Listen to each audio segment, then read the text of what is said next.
한 주간 동안 잘 지내셨죠?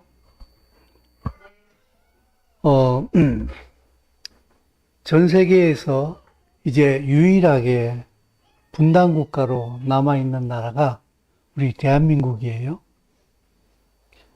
1975년도에 베트남이, 북베트남 주도로 통일이 되어지게 되고, 독일이 1990년도에 동독과 서독이 흡수 통일되어지게 되죠.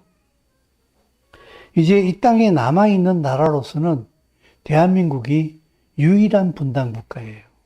근데, 제가 어저께 말씀을 이렇게 준비하면서 뭐 깨달았다기보다는 알고 있는 건데 새삼스럽게 제게 후딱 이렇게 다가온 것이 있었어요. 아, 대한민국 말고 또 하나 분단 국가가 있구나. 어딘지 한번 알아맞혀 보시겠어요, 여러분?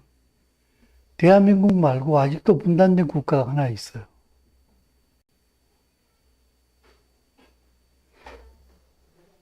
예? 하나님의 나라예요. 그래, 이스라엘도 맞다고 할 수 있는데, 하나님의 나라가 아직 분단된 상태예요. 왜냐하면은, 하늘과 땅이 통일돼야 되거든요. 그래서, 와, 하나님의 나라도 분단돼 있구나. 그러면은, 이 땅에 마지막 남은 분단 국가가 대한민국이게 되면은, 대한민국이 통일되면서 하나님의 나라도 통일되는 쪽으로 갈 수 있겠구나라는 그런 생각을 한번 해봤는데, 하나님의 나라는 예수와 그리스도를 통하여서 이미 창세 전에 계획되고 창세기에서 이 땅에서 아담과 하와에게 너희가 생육하고 번성해서 온 땅을 지배하라고 그랬잖아요. 아담과 하와를 통하여서 온 땅이 하나님의 나라가 되기를 원했던 거예요. 에덴이 확장이 되어지면서.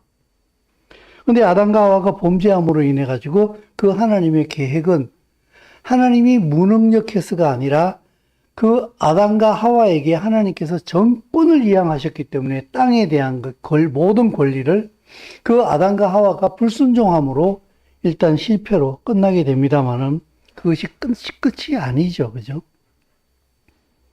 이제 예수와께서 이 땅에 오심으로 인하여서 하나님의 나라는 이스라엘에게 다시 시작되어지게 되고 이제 그 역사의 마지막을 향해서 달려가고 있는데 역사의 마지막은 예수와께서 이 땅에 왕이 되시는 거예요.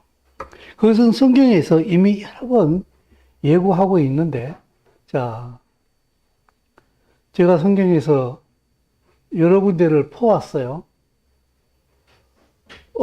예수님께서 유대인의 왕으로 오셨다 하는 것을 마태복음 2장 2절에서 말하고 있는데, 자, 같이 한번 읽겠습니다. 시작.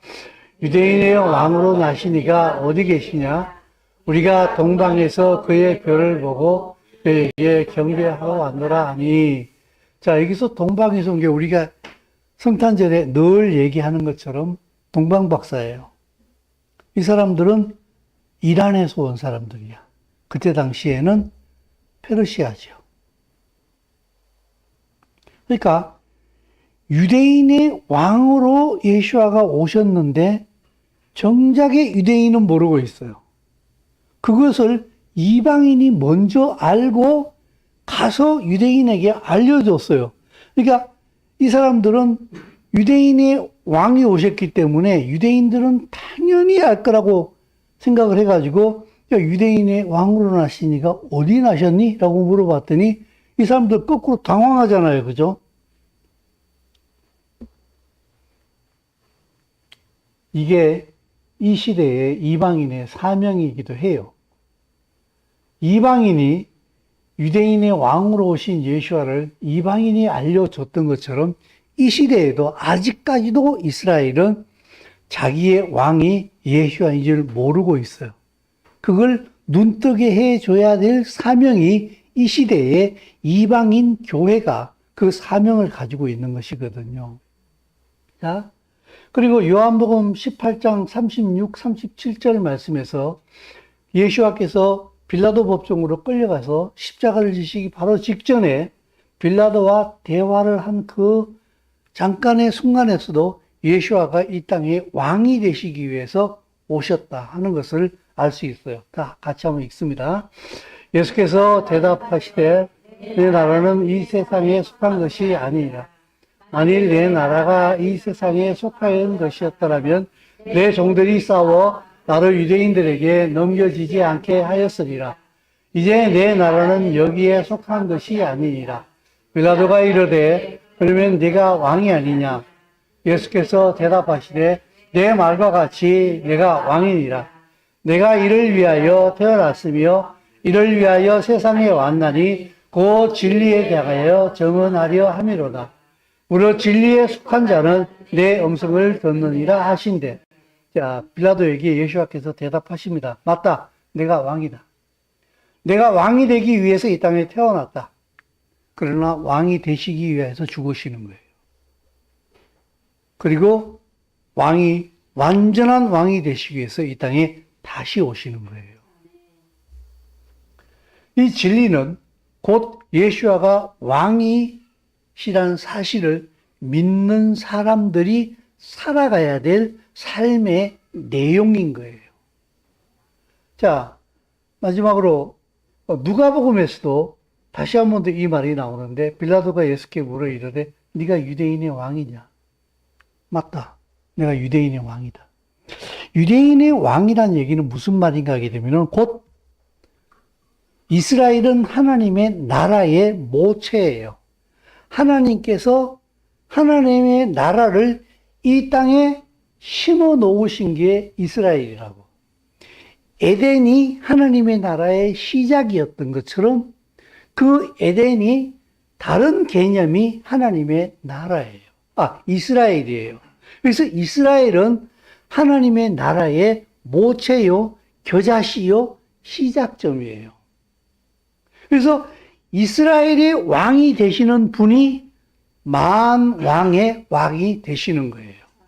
왜냐하면은 에덴이 확장되어져서 전 세계가 하나님의 나라가 되는 것처럼 똑같이 이스라엘이 확장되어짐으로 인하여서 온 세계가 이스라엘이 되는 거예요. 그래서 이스라엘의 왕이 만왕의 왕이 되시는 거예요. 자, 사도 바울의 논리를 한번 우리가 살펴보도록 하겠습니다. 자, 조금 긴데 우리가 자주 읽었던 본문이기 때문에 다시 한번 읽어보도록 하겠습니다. 에베소서 1장 3절에서부터 14절 말씀입니다. 자, 시작. 찬송하리로다. 하나님 곧 우리 주 예수 그리스도의 아버지께서 그리스도 안에서 하늘에 속한 모든 신령한 복을 우리에게 주시되 곧 창세 전에 그리스도 안에서 우리를 택하사 우리로 사랑 안에서 그 앞에 거룩하고 흠이 없게 하시려고 그 기쁘신 뜻대로 우리를 예정하사 예수 그리스도로 말미암아 아들들이 되게 하셨으니 이는 그가 사랑하시는 자 안에서 우리에게 거저 주시는 바 그 은혜의 영광을 찬송하게 하려는 것이다. 우리는 그리스도 안에서 그의 은혜의 풍성함을 따라 그의 피로 말미암아 속량 곧 죄사함을 받았느니라. 이는 그가 모든 지혜와 총명을 우리에게 넘치게 하사 그 뜻의 비밀을 우리에게 알리신 것이요 때가 찬 경륜을 위하여 예정하신 것이니 하늘에 있는 것이나 땅에 있는 것이 다 그리스도 안에서 통일되게 하려 하심이라. 모든 일을 그의 뜻대로 결정하시는 이의 계획을 따라 우리가 예정을 입어 그 안에서 기업이 되었으니 이는 우리가 그리스도 안에서 전부터 바라던 그의 영광의 찬송이 되게 하려 하심이라. 예, 됐습니다. 여기까지 읽겠습니다. 자, 한번 잘라서 우리가 이해를 한번 해보도록 하겠는데 먼저 3절 말씀에서부터 6절까지 한번 잘라서 한번 생각을 해보도록 하겠습니다. 사도 바울은 찬송하리로다. 뭘 찬송할까요? 예수 그리스도의 아버지께서 예수 그리스도 안에서 하늘나라에 속해 있는 모든 신령한 복을 우리에게 주신 것을 찬송하자.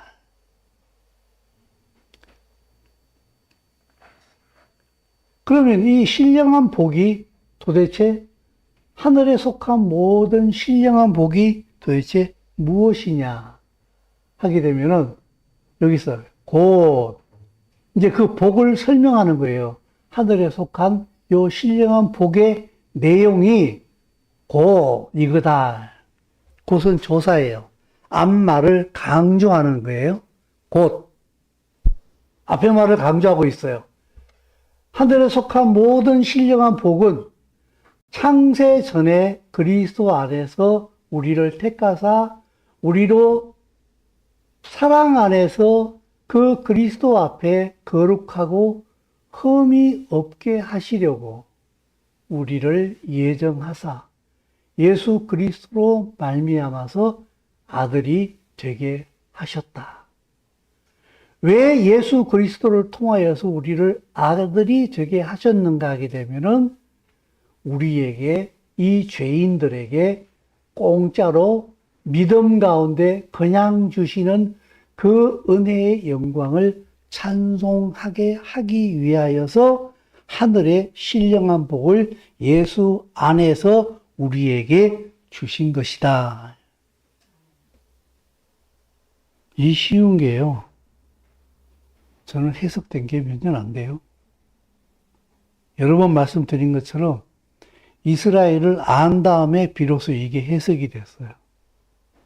자주 얘기한 것처럼 에베소서 1장을 읽다 보게 되면 참 좋은 말을 쫙 붙여놨구나. 근데 도무지 무슨 소리인지 모르겠네.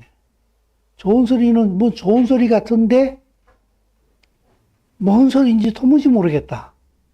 답답하다. 에베소서 1장을 읽을 때마다 저는 늘 답답했던 심정이었어요. 근데 이스라엘을 알고 난 다음에 그냥 쭉 해석이 되더라고요. 아, 이 얘기였구나. 근데 여러분, 잠깐 한번 다른 걸 좀 살펴보겠는데, 찬송하리로다 하나님 곧 우리 주 예수 그리스도께서 하늘에 속한 모든 신을 주시는데, 창세전에 우리를 택하사 우리로 그 앞에서 흠을 얻게 하시려고 우리를 예정하사 그로 말미암아 아들이 되게 하시는데 우리에게 거저 주시는 바 은혜의 찬송을 은혜를 찬송하게 하는 것이다. 여기서 우리가 누굴까요? 누굽니까? 이게 이 우리를 우리 이방인이라고 생각하면은 이방인 유대인 구별 없이 그냥 예수 믿는 모든 우리 이렇게 하면 이 성경이 해석이 안 돼요. 왜 우리라고 얘기하게 되면 13절에 가게 되면은 너희가 나와요. 갑자기 우리 하다가 갑자기 너희가 나와요. 이 바울이 쓴 모든 목회 서신, 옥중 서신에서 사도 바울이 쓴 그 모든 서신, 이미 성경이 됐지만 그것을 올바로 해석하려고 하게 되면은 우리와 너희를 구분해서 읽어야 돼요. 어떤 때는 우리가 유대인과 이방인을 예수 안에서 하나 되어진 우리를 얘기할 때도 있고, 어떤 때는 유대인 그리스도를 계속해서 얘기할 때가 있어요. 근데 사도 바울의 목회 서신에서는 90% 이상이 사도 바울이 우리라고 얘기하게 되면은 거의 다 유대인 그리스도인을 얘기하는 거예요. 거의 다 그래요.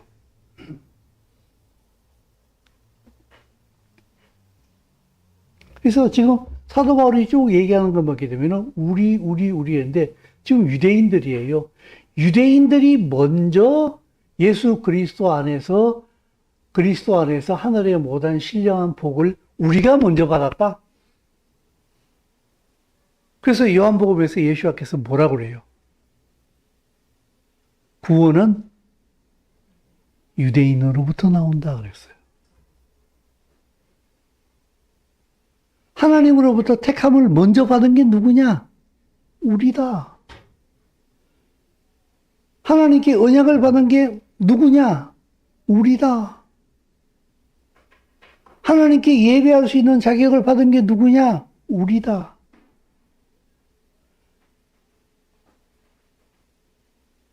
하나님께 먼저 자녀된 사람들이 누구냐? 우리다. 그래서 우리를 얘기하는 거예요.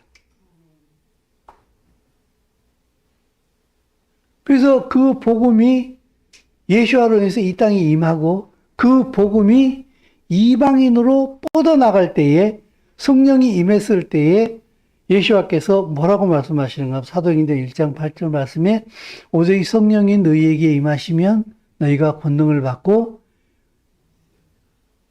유대와 예루살렘과 사마리아와 땅끝까지 이르러 내 증인이 되라. 그 땅끝이 바로 이방인이에요. 그래서 결국 복음은 예수와 그리스도가 왕이라는 것이 바로 복음이에요. 하나님이 이 땅을 통치하신다는 게 복음이에요. 사단이 통치하는 그 가운데 하나님의 통치 안으로 들어오는 것, 하나님의 통치를 받는 그 사람들이 복음을 받은 사람들이에요. 복음은 예수와 그리스도의 십자가로 인해서 내가 구원받았습니다 라는 것은 복음의 한 부분이에요. 복음의 본질은 예수와 그리스도께서 십자가의 죽으심으로 그 하나님의 통치, 복음이 이 땅에 이스라엘에게 임하게 되었고 그 임한 그 복음이 하나님의 통치가 성령을 통하여서 이방 땅 끝에까지 이르게 된다는 얘기는 온 땅이 복음으로 덮여진다는 걸 얘기하는 거예요. 그러면 온 땅이 이스라엘화 되어진다는 걸 얘기하는 거예요. 온 땅이 이스라엘화 되어진다는 얘기는 온 땅이 예수와 그리스도를 왕으로 섬기게 된다는 걸 의미하는 거예요. 그래서 여기서 사도 바울이 계속 우리를 얘기하는 것은 유대인들을 자랑하려고 하는 것이 아니라 복음의 본질을 정확하게 설명하려고 하는 거예요.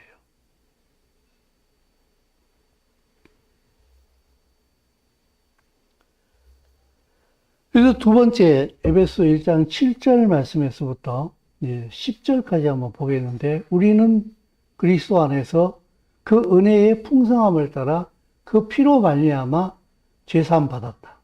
왜 죄사함을 받았느냐? 그것은 우리에게 지혜와 총명을 우리에게 넘치게 해서 하나님의 뜻의 비밀을 우리에게 알게 하기 위해서 우리를 죄를 사해 주시고 우리에게 하늘의 지혜와 총명을 주셨는데 그 하늘의 지혜와 총명을 주신 이유는 여러분 지혜와 총명하게 되면 누가 생각납니까?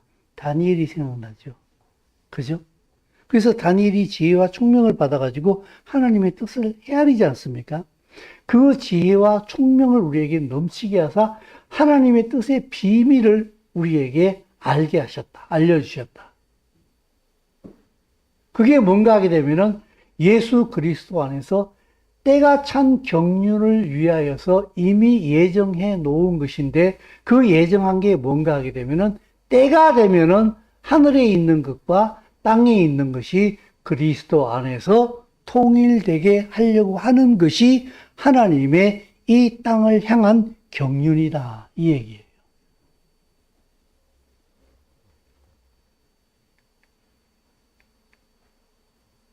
경륜이라는 것은요, 제가 국어사전을 찾아봤어요.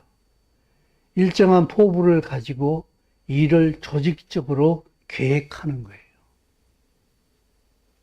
이게 제가 가만 보니까 이거는 신적인 용어더라고요. 경륜이라는 단어를 쓰려고 하게 되면은 시작과 끝을 완벽하게 알고 있어야 돼요.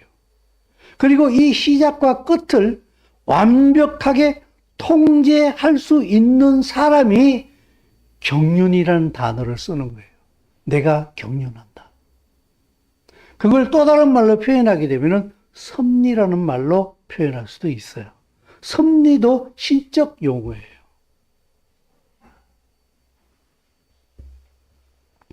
헬라어로는 오이코노미아인데 관리, 섭리하다. 혹시 다른 분이 여기, 콤마, 액센트를 보게 되면은 사실은 여기 이오타, 끝에 또 여기 이오타, 이 이오타 위에 이렇게 콤마가 찍히거든요. 오이코노미아 할 때. 근데 이상하게 제가 자판에 가서 분명히 이오타 위에 콤마를 찍었는데 복사해가지고 옮겨놓으면은 꼭 이오타 위치가, 요 콤마 위치가 딴 데로 가버려요. 지난주에도 그래가지고, 아이씨, 오해하겠다 싶어서 아예 콤마를 지워버렸는데, 이번 주에 또 붙였는데 또 콤마가 이상한 쪽으로 가 있어요. 오해하지 마시기 바랍니다. 요 콤마가 여기 이오타 위에 와 있어야 돼요. 막 그런 거예요, 아무튼. 경륜은 하나님의 신적인 용으로 하나님의 뜻을 가지고 일을 조직적으로 계획하고 그리고 그것을 완전하게 이루시는, 섭리적으로 이끌어 가시는, 한치의 오차도 없이, 실패도 없이, 실수도 없이 하나님께서 이끌어 가시는 가운데 이 세상 역사가 진행되어지고 있다는 겁니다.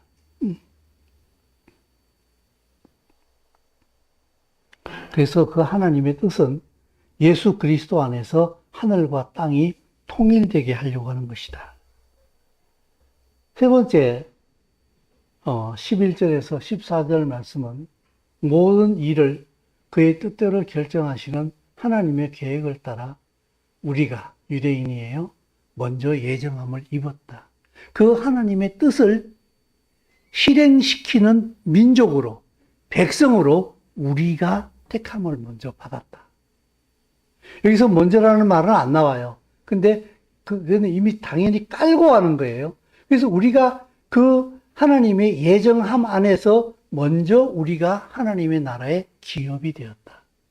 왜 그랬는가 하면 이는 우리가 그리스도 안에서 전부터 바라던 그의 영광의 찬송이 되게 하려 하심이라. 이거는 창세 전에서부터 이미 하나님께서 하나님의 경륜 가운데 계획하신 것이다. 우리를 택하신 것이다. 그래서 아브라함을 택하시고 야곱을 택하시고 이삭을 택하시고 야곱을 택하시고 그의 자손으로 우리를 이스라엘 민족으로 만드시고 하나님의 언약을 우리에게 주시면서 우리를 하나님의 기업이 먼저 되게 하신 것이다. 그것은 그 하나님의 나라가 이루어졌을 때에 그 하나님의 영광의 찬송이 되게 하기 위해서 우리를 그렇게 택하신 것이다. 그래서 그 하나님의 택하심 안에 비로소 너희가 나옵니다. 너희 이방인들이 그 진리의 말씀, 곧 구원의 복음을 듣고 그 안에서 믿어서 성령을 받았으니 이는 여기 이 우리는 제가 보기에 유대인과 이방인이 하나 되어진 우리예요. 이 모든 우리가 그 하나님의 나라의 기업이 보정이 되게 하기 위해서 성령으로 인시심을 받고 그 하나님의 영광을 찬송하게 하려는 것이다. 그래서 여러분, 금방 말씀드린 것처럼 구원의 복음은 예수와 그리스도의 십자가의 그 죄사함을 넘어섭니다. 금방 말씀드린 것처럼 예수와 그리스도의 십자가를 통해서 우리가 죄사함을 받았다는 얘기는 1000번, 10,000번, 1억 번을 얘기해도 맞고 틀림없고 분명한 얘기예요. 그러나 그것은 예수와 그리스도가 이 땅에 왕으로서 이 하나님의 나라를 완성시키고 온 백성을 통치하려고 하는 그 복음을 이루기 위한 수단으로서의 십자가예요. 십자가가 목적이 아니에요. 이 복음이 유대인뿐만 아니라 이방인을 전부 다 하나님의 나라의 백성으로 받아서 그들에게 왕이 되시기 위한 통로로서의 십자가예요. 그게 종결점이 아니에요. 그것을 통하여서 하나님의 나라를 이루시는 거예요. 하나님의 나라의 또 다른 이름이 교회예요. 예수와 그리스도가 머리가 되시니까. 머리가 왕이잖아. 그죠? 그러니까 하나님의 나라의 또 다른 이름이 교회예요. 그 교회가 바로 한 세 사람의 집합체인 원유맨 한 세 사람 교회인 거예요.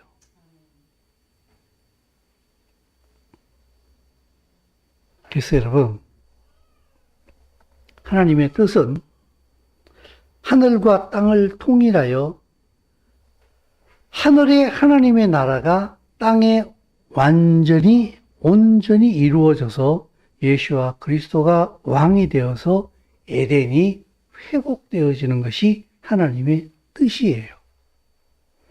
내가 구원받은 이유는 이 땅에서 이미 하나님의 나라의 기업을 누리는 거예요. 우리가 좀 생소할 수는 있습니다만은 틀림없는 얘기예요. 저도 잘 안 되긴 합니다만은 내가 안 된다고 그래가지고 이 말씀을 전하고 있는 내가 안 된다고 그래가지고 이것은 내가 안 되니까 이게 안 되는가 봐 이렇게 얘기하면 안 돼요. 하나님의 나라는 이 땅에 이미 시작됐어요. 그래서 여러분 감히 말하면 이렇습니다. 이 땅에서 하나님의 나라를 못 살면은 당신은 오는 하나님의 나라에서도 퇴출당할 수 있습니다. 왜냐하면 예수와 그리스도는 이미 이 땅에 왕으로 오셨고 십자가에 죽으시고 부활하시고 성령을 이 땅에 보내심으로 성령이 우리에게 임하면은 그 사람은 진리의 말씀을 따라서 이 땅에서 이미 하나님의 나라를 살아야 돼요.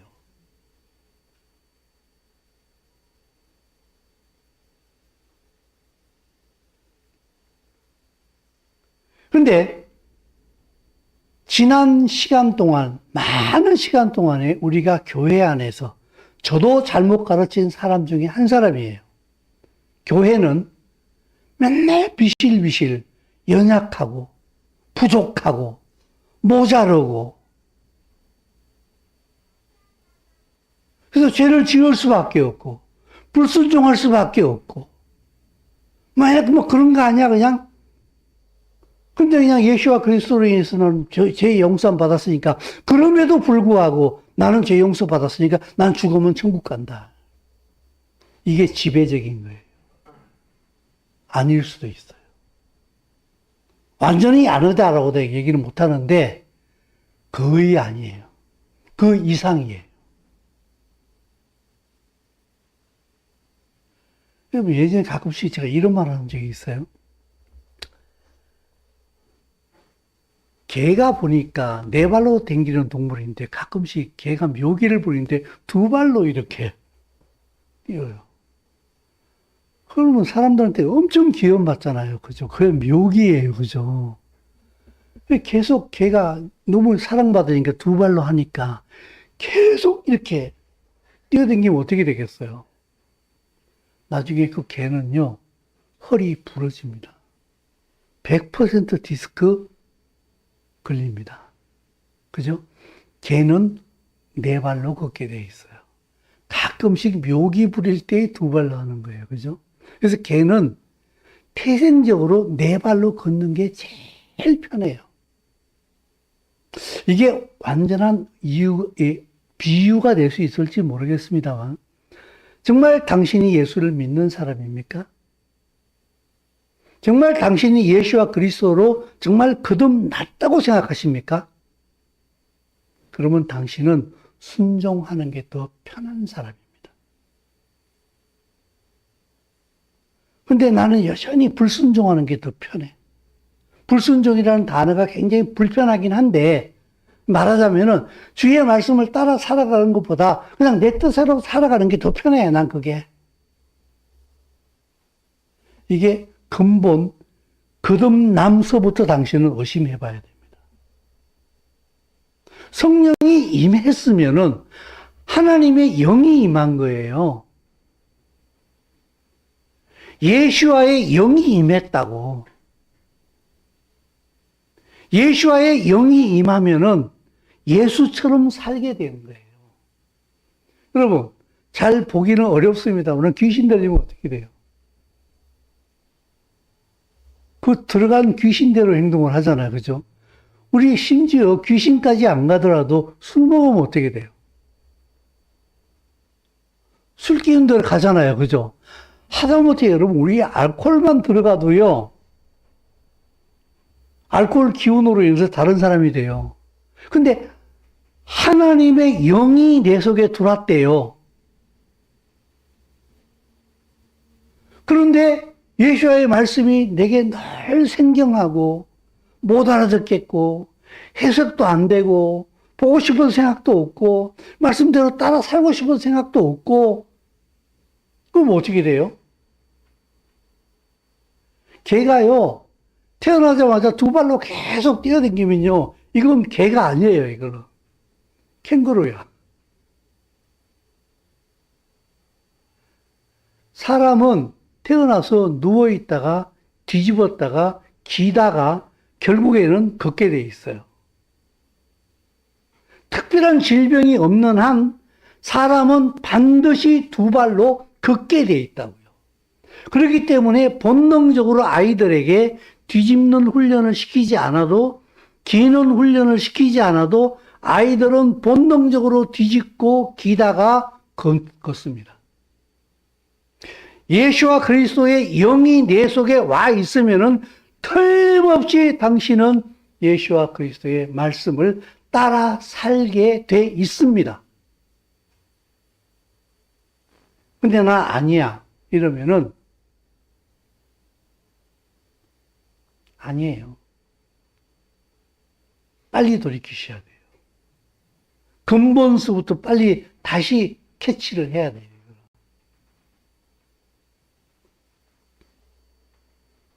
그러므로 여러분, 내가 구원받은 이유는 이 땅에서 예수라고 하는 신을 알아서, 하나님이라고 하는 신을 알아서 그분께 기도해가지고 내가 원하는 것을 응답받아서 그것을 이 땅에서 누리는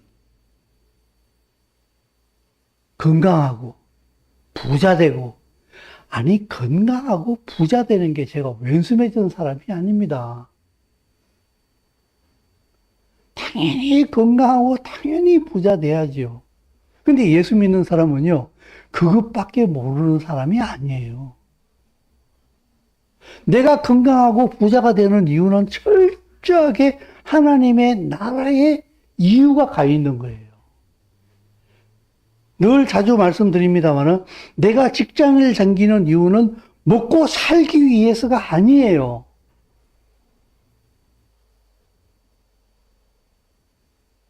그곳에서 내가 하나님의 나라의 백성으로 살기 위하여서 그 직장에 가 있는 거예요.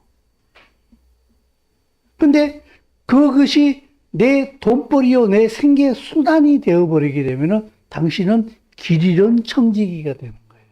목표를 잃어버린 사람이에요. 근데 제가 보기에요, 오히려 목표를 잃어버린 게 아니라 애초부터 목표를 못 찾은 사람 같아요. 애초부터 그런 목표가 없어요.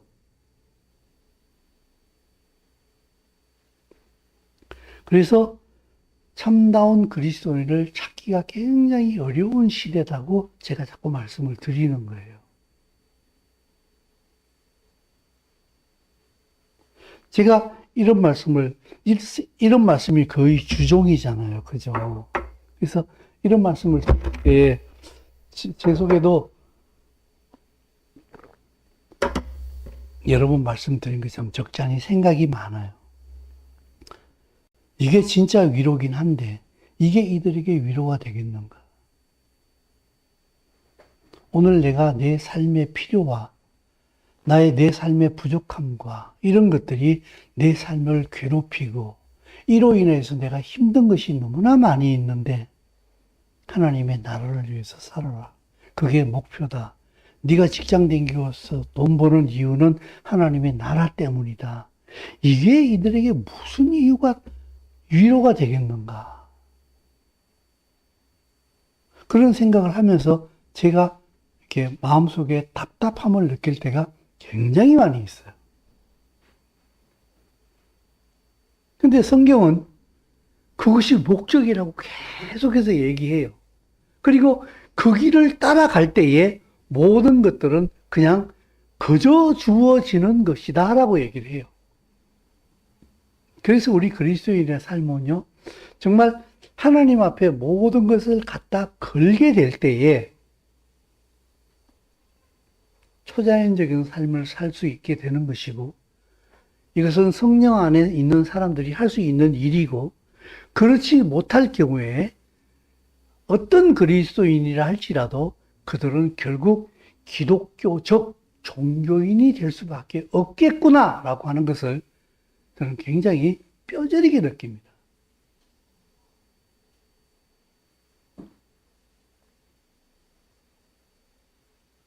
성경에 나오는 수많은 성경의 사람들을 한번 봐보십시오. 아까 지혜와 총명 얘기하면서 다니엘 얘기를 잠깐 했는데 그가 어떻게 살았습니까? 포로로 잡혀갔잖아요. 평안했습니까? 포로로 잡혀가는데 할렐루야 너무 좋아. 나 포로로 잡혀간다.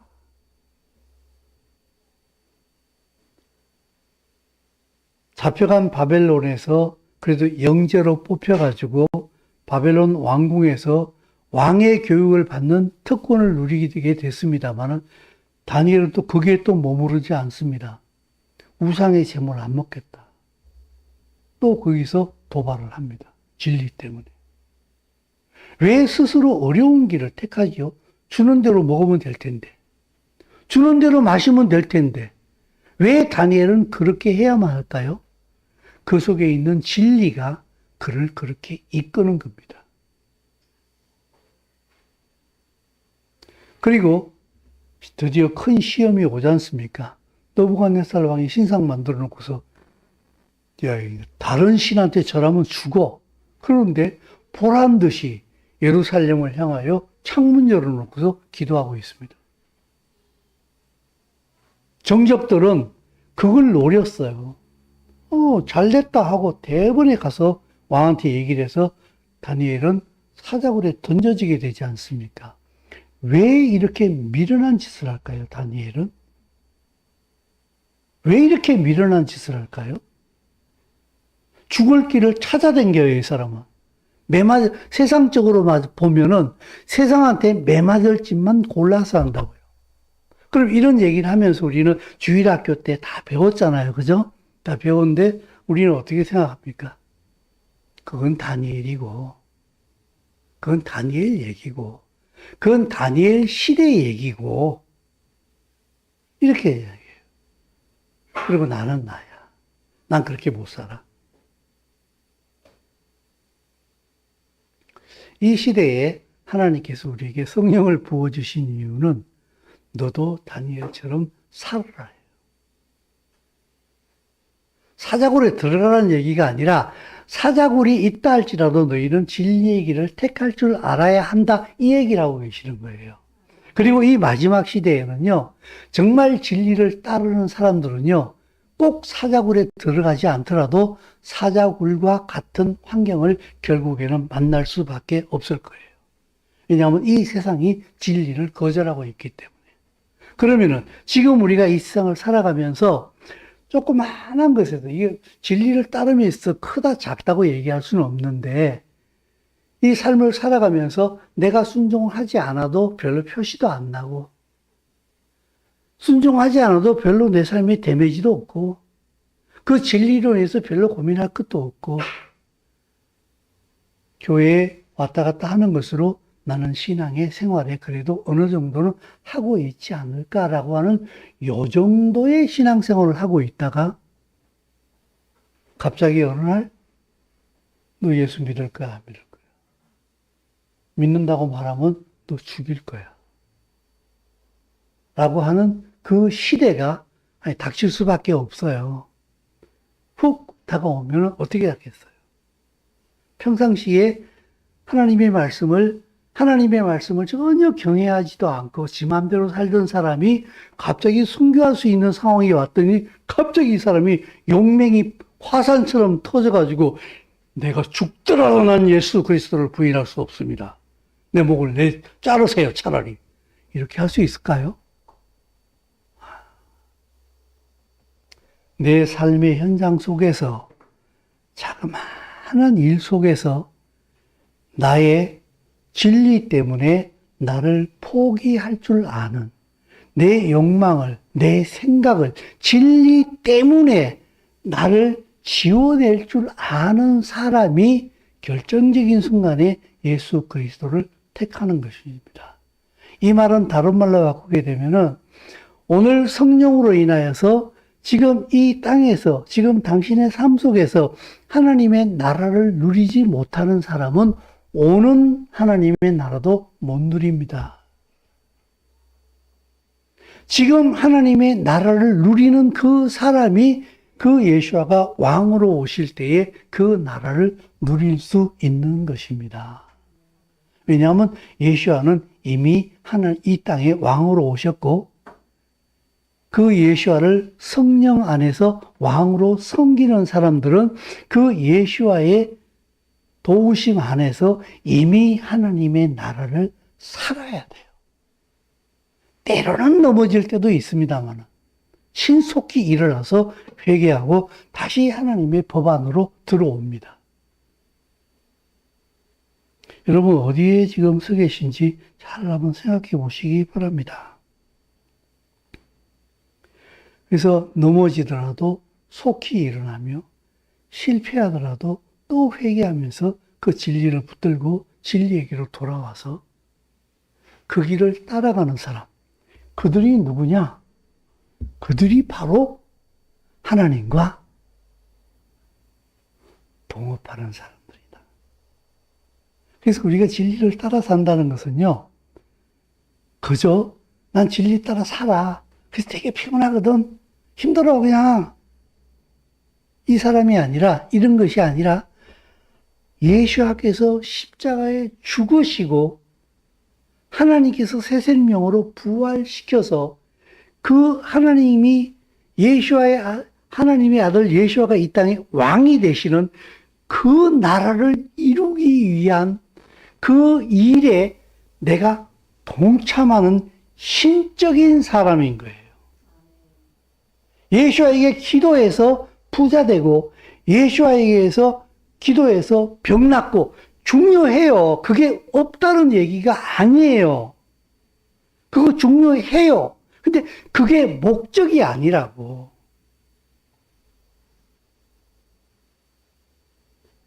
하나님의 나라를 이루기 위해서 그 진리를 살아내는 사람.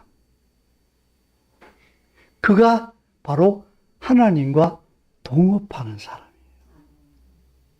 작은 예수아인 거예요. 머리가 예수아면은 머리에 생각대로 움직이잖아요. 그죠? 이거는 이 팔이 이렇게 쭉쭉 움직이는 건 지금 누구의 행위예요? 저의 행위죠. 그죠? 저의 행위인데 이 행위가 어디서 나오는 거예요, 지금? 내 생각에서 나오잖아요. 그죠? 진리를 따른다는 얘기는 바로 예수와의 뜻대로 행동한다는 거예요. 그들은 나 하나님의 일을 이루고 있어. 나 말 안 부르도 돼요. 그건 작고 큰 일이 아니에요. 하나님의 일은 작은 일도 없고 큰 일도 없어요. 그냥 하나님의 일이 있을 뿐이에요. 그냥. 내가 여기서 콧구멍을 후비서 코딱지를 떼낸다고 합시다.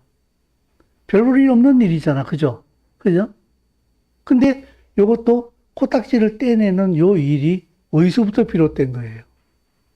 내 생각으로 머리로부터 비롯되어진 것이라고. 그래서 코딱지 떼어내는 거 별 일 없는 일이야? 그럴까요? 내 생각이 코딱지 떼어내라고 얘기하는데 코딱지 떼어내는 거 별 일 없는 일이니까 나 안 할 거야? 이러면 어떻게 돼요? 동일한 논리인 거예요. 하나님의 나라의 일은 작은 일이 없어요. 큰 일도 없어요. 진리를 따라서 살아가는 것은 모든 게 하나님과 동업하는 거예요. 신적인 행동인 거예요. 그리스도인은 진리를 가지고 있기 때문에 이 자부심을 가지고 살아야 되는 줄로 믿습니다. 내가 진리를 따라갈 때에 두려워하지 말고 용감하게 기쁨으로 따라가야 할 줄로 믿습니다. 마지막으로 제가 여러분들에게 하나 동영상을 보여드리려고 하는데, 이게 웃겨요. 그래가지고 저는 진지하게 설교했는데, 이 마지막에 동영상이 좀 웃기는 게 돼가지고, 내가 진지하게 설교한 게 좀 이렇게 웃음으로 희화되어져 버릴까봐 조금 두려움이 있는데, 근데 이 웃기는 행동이 굉장히 큰 메시지로 저한테는 다가왔어요. 한번 보십시오. 자, 한번, 제가 해야 돼.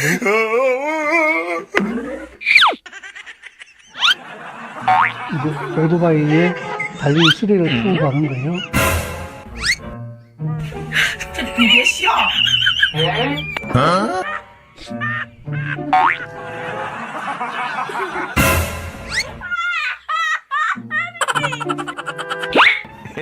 또 볼까요? 되게 웃기잖아, 그죠? 얼마나 어이없어요, 그죠? 당연히 딸려야 할 줄 알았는데, 연결이 안 돼 있을 텐데, 오토바이를 가버리고, 이 사람은 그냥 펑 찌른 거예요, 그죠? 아니야. 그만 보라는가. 되게 웃기잖아, 그죠? 근데 웃긴데 아주 진지한 메시지를 저는 이걸 보면 들었어요. 여러분, 예수한테 연결되어 있다라고 생각하십니까? 이 사람 연결된 줄 알았어요. 근데 언제 연결 안 된 줄 알면요, 출발하고 나니까 지가 연결 안 된 줄 알았어요. 예수와 믿으면 구원받은 사람이라고요? 하나님 나라 간다고요? 그게 증거가 있어요, 여러분. 연결되어 있어야 돼요. 연결되어 있으면요, 오토바이가 끌게 되면 어떻게 돼요? 따라가잖아요. 당신들이, 저도 마찬가지. 예수하고 연결되어 있으면요, 예수의 말씀을 따라 살아야 돼요. 근데 따라국밥이잖아요? 나 몰라. 보지도 않아. 듣지도 않아. 연구도 안 해. 생각도 없어. 나 믿는다니까? 그 믿음은 그 사람에게 아무런 영향력을 행사할 수 없어요. 오늘날 이런 현상이 벌어질 수 있다고요.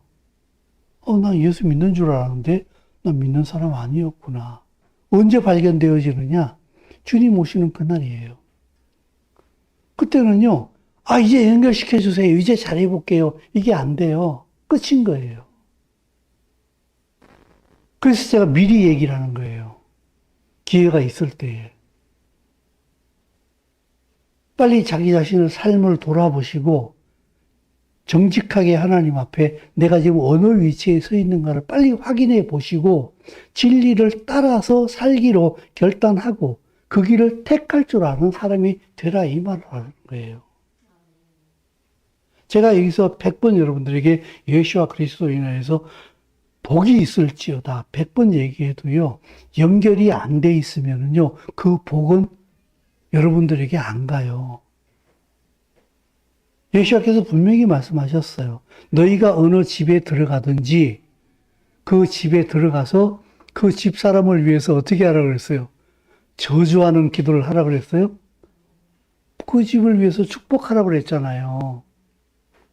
그러면은 그 집에 그 복을 받을 만한 사람이 있으면 그 복이 그 집에 임한다 그랬잖아요.